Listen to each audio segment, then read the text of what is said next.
আমরা আল্লাহ তাআলার ইবাদত করতে গিয়ে আমাদের দোকানের বা আমাদের কাজের একটু ক্ষতি হতে পারে, আমার ব্যবসার একটু ক্ষতি হতে পারে, এই ক্ষতিকে ক্ষতি মনে করা যাবে না। আল্লাহ চাহে তো আল্লাহ তাআলা আপনার ব্যবসায় বরকত দান করে দিবেন। সুবহানাল্লাহ।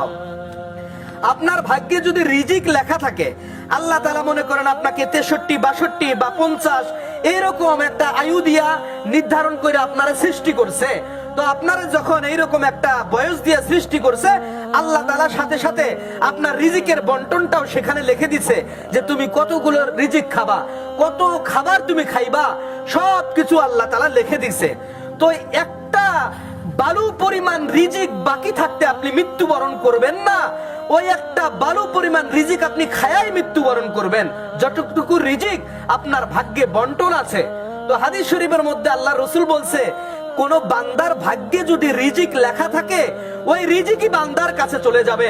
যেমন মউত বান্দার কাছে চলে যায়, ঠিক অনুরূপ ভাবে রিজিক বান্দার কাছে চলে যাবে। সুবহানাল্লাহ। আল্লাহর রাসূল বলছে, আর রিজকু মাকসুমুই ইয়াতুলুবুল আবদা কামা ইয়াতুলুবু আজালা। মানুষকে মরণ যেমন মানুষকে তালাশ করে, তেমনি কারো ভাগ্যে যদি রিজিক লেখা থাকে, এই রিজিকই বান্দাকে তালাশ করবে, এই রিজিকই বান্দাকে তালাশ করবে। এই জন্য প্রিয় মুহতারাম, যে রিজিকের তালাশে এত বেশি পরিমাণ মগ্ন থাকা যাবে না।